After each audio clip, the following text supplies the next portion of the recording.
very controversial mayor, and I wonder, I think that what you do is take a lot of risks in a way that other politicians don't. And you're criticized for that.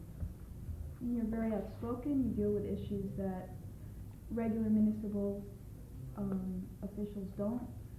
Why do you do it? What are some of those issues? Why are you such a problem? Why do you have such a problem with people criticizing you? I don't have the problem, other people have the problem. But I think, I'll tell you why. I mean, it seems to me that when you're an elected official, a public official, you've got to do two things. Number one, you've got to do, to the best of your ability, the job that you're very conservatively and strictly paid to do, all right? We have got to stimulate economic development. We have got to get our streets and sidewalks repaved. We've got to run the city cost effectively and efficiently. We've got to build our sewers. We've got to protect our youth and our elderly and all those things, okay? And we do those things. And you have to do that. If you don't do that, you're being absolutely irresponsible. But I think sometimes when the world becomes sufficiently crazy, it is important for public officials to raise other issues. Because if you just do what you're supposed to do, you're going to be like the physician who performed a great operation, a very successful operation, but unfortunately the patient died. Everything that you do is great, but the total picture, the total situation collapses. In other words, if I'm the world's greatest mayor, or South Burlington has the world's greatest local government, and we do everything that we're supposed to do, and there's a nuclear war, what difference does it all make? If young people, out of a sense of alienation, don't know their role in the world and turn to drugs or alcohol, then what does many other things mean? What do many things mean? So I think it is absolutely obligatory for public officials and citizens at large to begin to debate the most important issues facing society. You know, you go back and you read Plato and you see people standing around the old marketplace, you know, talking about what's most important. And what I become very distressed about, whether it's national politics, state politics, and we've tried to correct that locally, is to use government, if you like, and by that I simply mean the coming together of all people, to in fact debate and discuss the most important issues facing our society. If we're not going to do it, who's going to do it? It's not going to be on CBS television, they don't do it. It's not going to be on the radio, they don't do it. They're too busy selling products to make money. That's their function, we understand that. Public access, we hope, will improve the situation. But in general, I think it is appropriate for local government to bring people together to debate the direction that we want society to go to. You know, and sometimes I think people get upset at us in Burlington for doing that. You know why? Because right now, the people who determine the direction of society are wealthy people, are corporations, are people who own the media, who own manufacturing and so forth. They make those decisions. Very quietly they make those decisions by determining what is played on television or on the radio, whether or not we have jobs or we don't have jobs. And they don't want to hear the community itself getting involved in that debate. So I think it is extremely important. You know, one of the frustrations that you have, and just, you know, you see this in a mild way, the legislature is going to be reconvening very shortly. And it astounds me that if one were to look at the problems facing the state of Vermont, and I think many people can agree with me, you go A, B, C, D, E, F, these are the problems. And then we could acknowledge that the solutions to those problems are difficult. That's fair enough to acknowledge. But what you're going to see is, my guess will be, the legislature probably won't even touch any of the real basic problems. Okay, for example, if I were to say we have a housing crisis, well, very few people knowledgeable about, who live in the real world in Vermont, would deny we have a housing crisis. Okay, now the truth is it's an expensive solution. How are we going to build thousands of units of affordable housing? Simple enough. Do you think the legislature is going to tackle that problem? I doubt it. But they'll probably piddle around with it and put $1 million into some program which will build us 20 units of housing. And that will be the quote-unquote solution to the problem. It's not a solution. And if you can't solve the problem, at least, let's say, okay, you know, you can't solve it. We don't have the money to solve it. But at least try to say, this is the scope of the problem. We can only touch it now, but we acknowledge that this is the scope of the problem. And what frankly drives me crazy is the inability of government to at least acknowledge what the real problems are. You know, you run into, lately we have been talking here in Burlington a whole lot about education, primarily in the terms of the finances of education, because we're very concerned about the so-called foundation plan, which, if adopted by the governor and the legislature, would be absolutely devastating to Burlington. But as I go out and I talk to people, you know, many people raise very interesting questions, even aside from the financial aspects of education, by which it means that you've got to pay teachers a living salary, you need, laboratory and all types of equipment for young people. What are we educating people for? I mean, it's a very simple, dumb, bunny question. What do we educate people for? What kind of society do we want to live in? What kind of society do we want to live in? What is a good society? What is a bad society? What are the aspects of our society which are good and positive? What are the aspects of our society which are bad? Recently, a couple of months ago, and you were to Nicaragua and I've been to Nicaragua, but there was a poll that was done. I forgot, one of the national polling groups did it. And what they discovered is that half of the people did not know which side the United States was supporting in the war in Nicaragua. And what is distressing about that is you say, how could that be? It's on the front pages of the newspaper every single day. For years now, Reagan has been talking about the need to destroy the Nicaraguan government, right? It's been one of his highest priorities has recently been amplified. But aside from what one's view is on that issue, and I am very strongly opposed to that war, how could it be that people don't know what's going on in there? So I think it is, to get back to your question, ultimately, what the most important thing is, and people like Thomas Jefferson talked about this, is that society is not going to exist unless people are educated and knowledgeable about where we want to go and how we're doing it. And in truth, we're not doing that now as a society. Certainly the mass media is a disgrace. I mean, sometimes, people have their addictive habits, right? I don't take drugs and these things, but occasionally I have to confess that I get addicted to watching the stupid television. And it is amazing, even when you want to watch it. Even when you're sitting around and say, okay, I'm tired, I can't deal with everything else, I want to sit down and watch the television. It is astounding that you can't even do it because we have the cable thing now, so you have far more selections. And I don't have all of them. I haven't bought all the optional things, but got millions of stations there, and it's unbelievable. There's still almost, very rarely is there anything of substance to watch. And what I think happens, a very distressing thing happens. Without being a psychologist, what I think happens is that people live through life. I mean, they go through life and have to deal with all of their problems and their reality. Everybody has a reality, and I think what becomes psychologically very damaging is when the reality that people feel in their guts and in their hearts and in their minds is not, it appears that no one else shares that reality, right? So people go through their lives and they turn on television, for example. Is there any indication that their reality exists as manifested on the tube? Very, very little of it. Very little of that. And I think that's very dangerous as a society. We may disagree in everything, but at least let's agree on what is going on in life. And we're not doing that. So I like to see that kind of real discussion take place. When you go out door knocking in the neighborhoods, which you have a tendency to do around election time, but also you keep in touch pretty well, what do people say to you when you knock on their door? I mean, first of all, it seems to me it takes a lot of courage to knock on someone's door and say, hi, I want to know what you think. How do you approach people, and then what sort of response do you get? A couple of things. First, it doesn't take a lot of courage. The first time that I did it, the first time I ever knocked on doors in my life was when I ran for mayor in 1981. And let me tell you, I was very frightened about the first few doors that I knocked on. I started off in the Old North End, and you felt very weird. My God, I'm a stranger knocking on somebody's door. They're going to throw hot water on me. They're going to be rude. Am I being, people are busy. And it was very hard. But by now, I probably have knocked on, I don't know how many thousands of doors, many, many thousands of doors, and it is not very difficult. And in Burlington, at least, what you recognize, I suppose if you went to Los Angeles or Boston or New York, people would have to unbolt 18 locks before they let you in, and they think you were a murderer or something. Burlington people are amazingly friendly. I mean, they really are. I mean, and I think that's true of Vermont. Come on in. You hungry? You want something to eat? People have talked to me while they're in the bathtub. I mean, it's almost been, honest to God. It's, I myself was not in the bathroom with me. I wanted to emphasize that. But, it's good. It's a nice thing to do. And I really wish that I had more time to do it.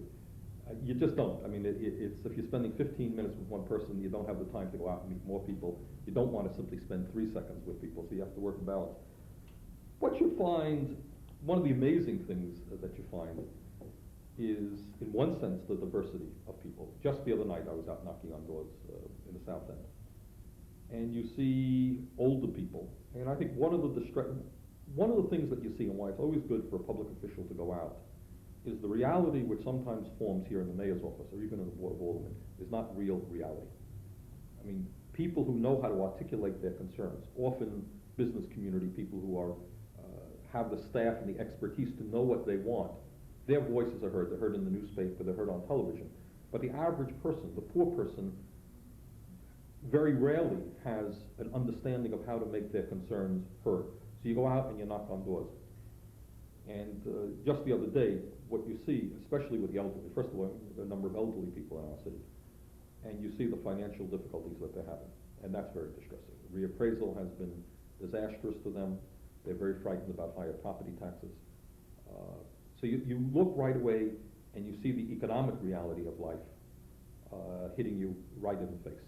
And it's important to do that in case you ever lose, which I hope I never do, and I don't think I will, but the difficulty that many, many people are having just surviving. You see, that becomes, while governments talk about this concern and that concern, the bottom line, probably the single most important issue, is the fact that many, many, many people just are not making it financially. That's all, period.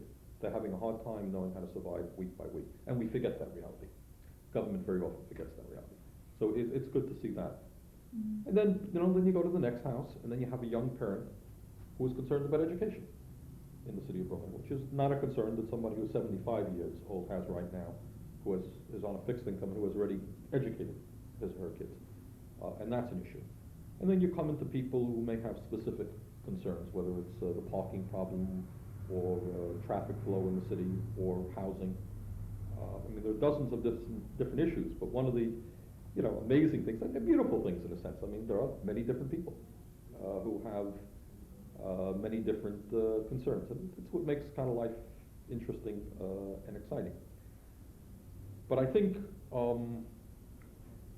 one of the things that I would love so much to see, and I would like to see changes in the school system as well, is to get people thinking basically, real basics, about the kind of city, the kind of state, and the kind of world that they want to live. Because that very rarely happens. And then you get criticized, well, you're a dreamer, you're just an idealist. Somebody's got to do that. I don't mean me or you, but I think the people themselves. For example, when you talk about economics, you talk about finances, the most important thing to understand about financial matters in the United States is that we have the capability of virtually solving all of our economic problems within 1 year's time, if one wanted to do that. We're spending $300 billion on the military right now, and everyone says that, well, it's a lot of money.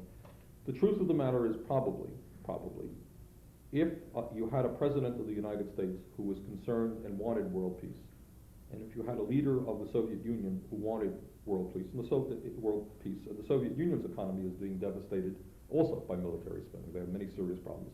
And you lock these people in a room and you told them that we don't want to spend the hundreds of millions of dollars and rubles that they're spending, you could then significantly go a long way to wipe out economic problems in both of those countries. That's really true.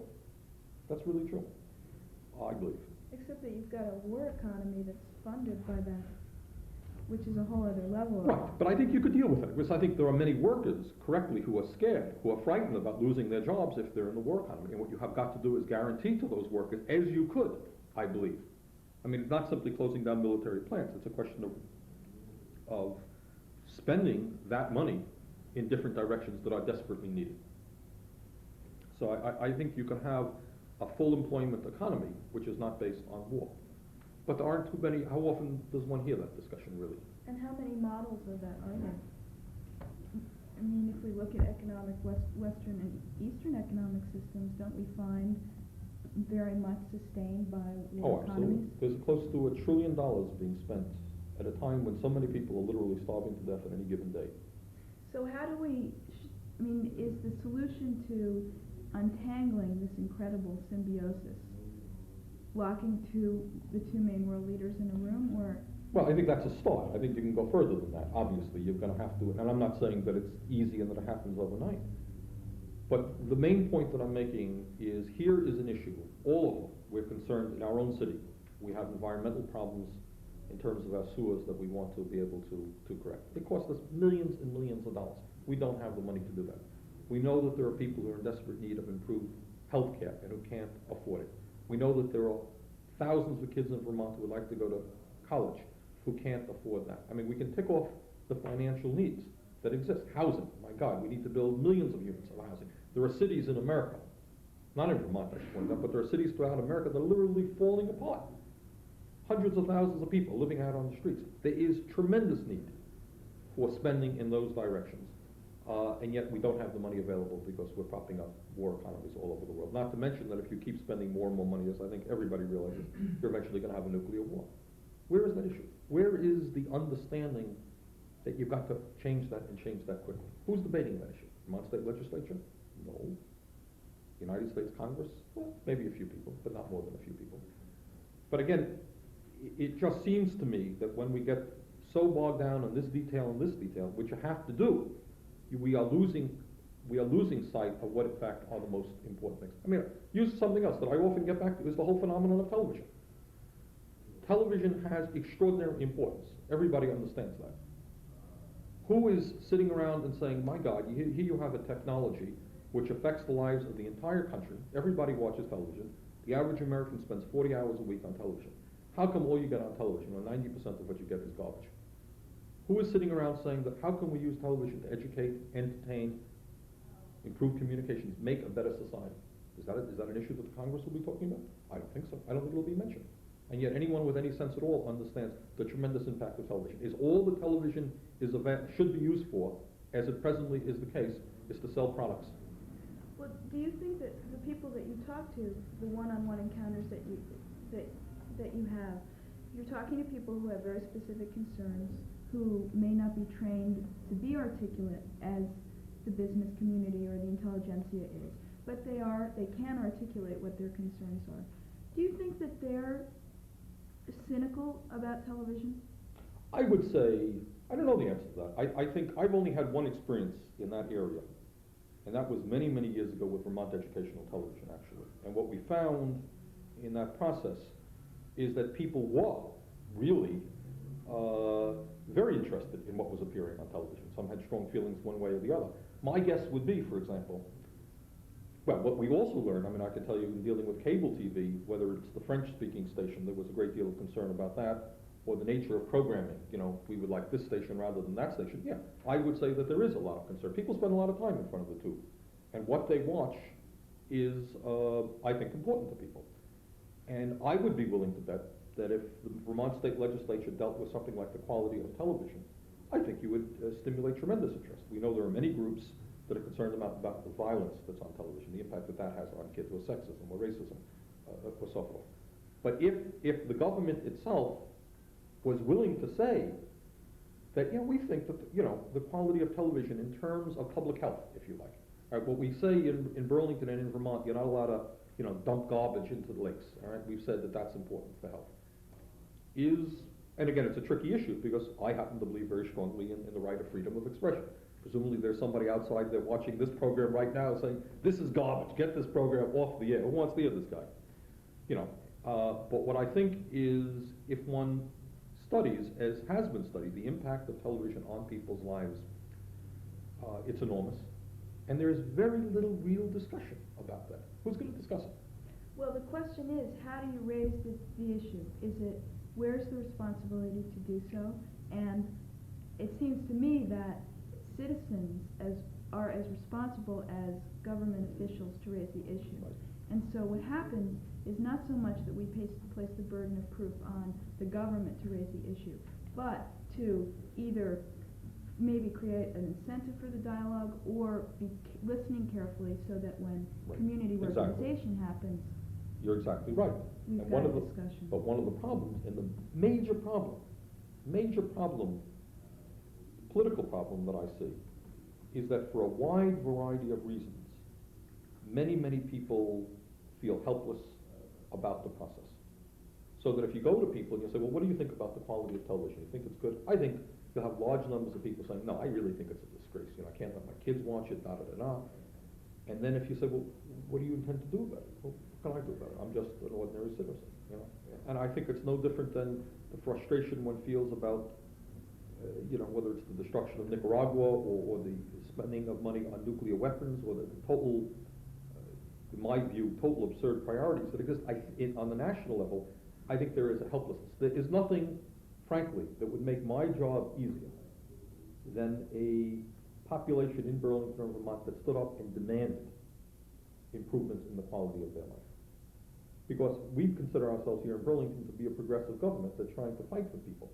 It is very hard to make that fight if it's perceived on the outside world that it's only a few people who are making that, well, there's Bernie Sanders.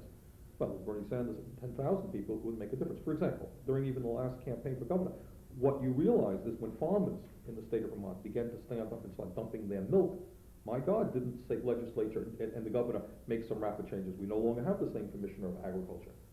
You know, the governor and the legislature beginning to talk about, well, we have to deal with agriculture. Well, why? Because if we don't, the farmers are really upset. But if the farmers were not upset, then the legislature doesn't have to respond. And that's true of citizens in general. If people begin to stand up and fight for fair taxation, in other words, property tax, in my view, is a stupid way to fund education. We have very wealthy people who are paying less than they paid 5 years ago. That situation, frankly, is not going to change until people begin to stand up and you know, make it a tax revolt. Will that happen? I don't know. The problem is that many people, your average working person, works so hard. A person goes to work and they work 40 hours a week at a tough job, got to take care of their kids, they have illness in the family, da-da-da-da. It is asking an enormous amount for them to get involved in this and that, go to meetings over here. It is asking a whole lot. And very often people don't. And that's a dilemma that you face constantly as a community organizer, number one, as a progressive, and as a public official, elected official. But it seems that you must be really encouraged in the past 6 years how more and more people have felt their power and have become more involved in the system. And how did you do that? Well, I think we have done something, but I'm not going to sit here and tell you that I think we have done anywhere near enough. I was out knocking on doors, and I met a very nice, it was, you know, not some, you know, radical person, but I would say it would seem to me a pretty conservative couple, middle-aged couple. I think he worked at IBM. And he said something that I thought was very nice, in that he felt now the government does listen to people. In other words, in terms of the waterfront, okay? If anybody now tried to come forward with a proposal which would call for high-rise development or a rich person's waterfront, that would get laughed out. It couldn't be done now, because the climate in Burlington, while there are differences of opinion, has absolutely settled on the fact that we are going to have a people-oriented waterfront, which is open to all people, regardless of income. That decision clearly has been made, and any public official who tried to buck that decision will be out on his ear. But it's a different. There is a difference between trying to pick up and listen to what people want than hearing people actively involved. You could have, all that would require, for example, for the Vermont State Legislature to deal with the issue of property taxes, housing, daycare, healthcare, and a good state aid to education formula, all of the problems, agriculture, would be, all you would need is 5,000 people on any given Wednesday to go marching down to Montpelier with a list of demands, tell the legislature that's what they want, that's what you get. Really? Oh, absolutely. Because if you got 5,000 people down there, and the legislature and the governor would well understand that those 5,000 were really speaking for many, many more thousands, you get that. But so long as people are not able to be mobilized, then the legislature can pretty well go its own way, and they'll assume that people don't know what's going on anyhow, which is probably true. I think, you know, as I look at what the legislative priorities are, it's almost like a joke. I mean, it makes one, and I don't want to just focus on the Vermont State Legislature. I mean, I think it's true of many governments, that probably they could disband in a week and go home, because I don't know that they're going to be really dealing with significant problems. And they're never going to deal. They're not going to deal with significant problems until the people themselves says, look, we can't afford higher property taxes. You have got to do something. Okay? We can't afford higher telephone bills and higher electric bills. Solve that problem. The cost of health situation, which is a joke in this country, where people are afraid to get sick. You have to deal with it. But the system basically tries to tell people, A, that's not a political issue to begin with. What's healthcare? We're not even going to talk about healthcare. Or maybe only in a very limited way. Or B, that if it's an issue, there's really nothing that we can do about it. Well, who can do something about it? Basically, it tries to tell people that the problems are all very confusing, they're complicated, we can't do anything about it anyhow, so just grin and bear. You know, that's the way that people say, oh, gee, I can't do anything about it. So why do I bother to vote? So half the people don't even vote, you know. And it goes on and on and on. So the major, you know, I think the major challenge is to get people involved, to get people to understand they have the right to stand up and fight for what they are entitled to as human beings. And once that process begins, and you've seen it, I mean, history is resplendent with all of these, whether it's the women's movement, or the black movement in America, or the labor movement of America. Whenever people begin to stand up and fight for their rights, they get it. Because government almost has to respond. But what you will get is when people are confused and are led to believe that they are powerless, then life goes on merrily, the rich will get richer. And so you would say then that the background of assumptions with which we as citizens operate in this country is as citizens without power. Oh, absolutely. Which is something that was very intriguing to me when we were in Nicaragua, was that every citizen there felt they had control over their destiny. They made a revolution, of course. And of course the lies that, I mean, you're not, I don't even want to get into that issue, the whole way the Nicaraguan revolution has been treated in the absolute. I mean, one of the interesting things, I'm sure I'll be misinterpreted, so I'll say this slowly, is, you know, some of the right-wing people are saying, my God, the press and the media are picking on poor President Reagan. And in a sense, they're right. And in a sense, they're really right. Here is Reagan, who, as everybody knows, for the last 5 years has said out loud, the guy's an honest guy, he says, we intend to destroy the government of Nicaragua. We don't like it. We're going to overthrow that government. The Democrats and Republicans in Congress, they all raised their hands to give money. So the poor guy, everyone has said this. Now, you know, what many Americans don't know is the International Court of Justice, of course, said that what the United States was doing was illegal. You remember we CIA mined the port in Nicaragua. We went to war against those people. No problem. The United Nations almost overwhelmingly, every other day, overwhelmingly votes against the United States. No problem, it's okay. President Reagan and the Congress went on their merry way. Now, for whatever reason, maybe because the Democrats gained control of the Senate, I don't know. Suddenly, the guy for mere $10, $20, $30 million is caught with his pants down. Everyone is turning on the guy. And you know, to me, it's almost absurd. He has been saying that we intend to violate the law. Law doesn't mean anything else. We're going to overthrow that government and cause them terrible suffering. He's been saying this for 5 years. Now what, for a mere 10 or 20 or $30 million? They've been violating the law for years. Everybody who wants to know it knows it. And suddenly, they have 85 different investigations.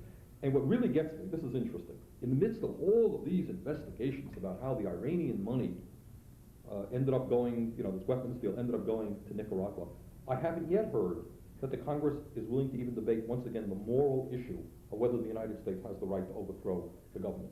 So what they're really saying is, well, if we vote to kill somebody legally, that's okay. But to do it illegal, if I stab you in the daytime, that's okay. But doing it in the night, hey, that's not the American way. And the absurdity of this thing, the front pages still lie. I mean, over and over again, you pick up the paper and they keep talking about the communist government of Nicaragua. Government of Nicaragua does not consider itself communist. Marxist-Leninist government. Marxist-Leninist, the terrorist government. You know, the lies continue. But for whatever reason, which is interesting, I don't know, maybe the media got bored with Reagan or they got upset that he has, I mean, obviously his relationship to the media, and he's been spoon-feeding them for 6 years, and maybe they got a little bit tired and a little bit angry and they turned on him. Well, they needed to look like they were doing their job. But their real job, and if they wanted to really do their job, they can expose the whole morality of what has been going on in Nicaragua. And in a sense, one almost feels sorry. The poor guy must not know what's happening to him. He's been doing this thing for 5 or 6 years, doing the same damn thing, and now everybody is turning on him because, you know, he's trying to destroy Nicaragua. Well, I don't know. Well, you can make that case for the liberal press very much in this instance, but as you say, what they're still not doing is questioning the background of assumptions. Right, and I have not heard the Congress saying, we want to rethink whether or not we want to support this band of murderers to overthrow the legitimate government of Nicaragua. I haven't heard that. I haven't heard that at all. And no one's really discussed the role of the military. I mean, barely spoken about how these decisions are made underneath the administration. Right. So it's time. Okay. Another quick half hour. Another episode. Bernie speaks with the community.